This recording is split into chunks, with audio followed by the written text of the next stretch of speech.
In this video, I'll summarize the plot of Waiting for Godot in about 4 minutes and give you an analysis of the story.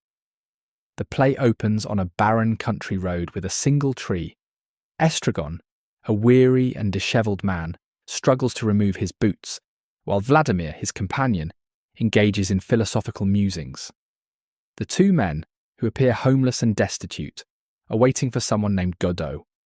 They do not know when or if he will arrive, but they wait nonetheless. To pass the time, they engage in idle chatter, repetitive actions, and moments of frustration. Their conversation suggests they have been waiting for a long time and have little memory of past events.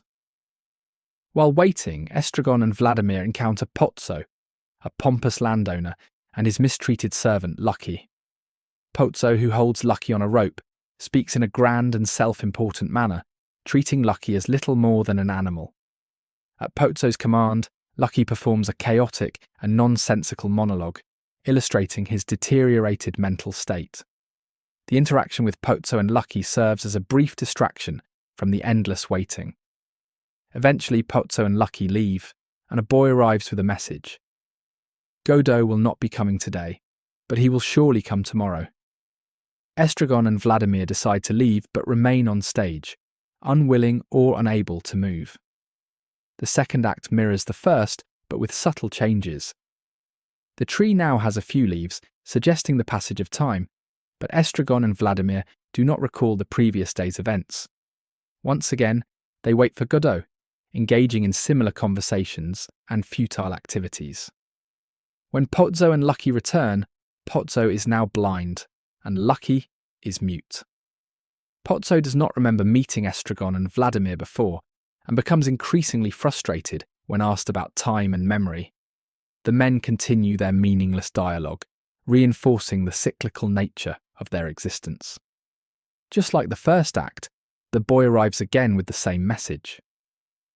Godot will not come today, but he will surely come tomorrow. Estragon and Vladimir ask if the boy remembers them, but he does not. This repetition emphasizes the futility of their waiting and the endless loop in which they are trapped. They consider leaving or even taking drastic action, but they remain frozen in indecision. As the play ends, Estragon and Vladimir remain in the same place, still waiting for Godot. They contemplate leaving but do not move, suggesting that they are stuck in a perpetual cycle. The play offers no resolution, no arrival of Godot, and no clear meaning, leaving the audience with an overwhelming sense of existential uncertainty. One of the central themes of Waiting for Godot is the absurdity of human existence. The characters' repetitive conversations, meaningless actions, and endless waiting symbolize the human struggle to find purpose in an indifferent universe. The play reflects existentialist ideas, particularly the notion that life has no inherent meaning and individuals must create their own purpose. Estragon and Vladimir continue to wait despite having no proof that Godot will ever arrive, highlighting the futility of hope in a world devoid of certainty. The play also explores the fluid and unreliable nature of time and memory.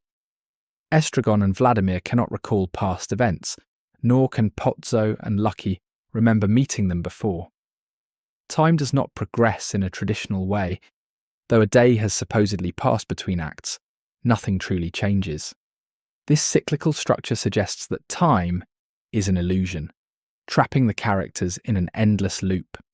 By presenting time as meaningless, Beckett questions whether human actions have any real consequence, or if we are all simply waiting for something that will never come.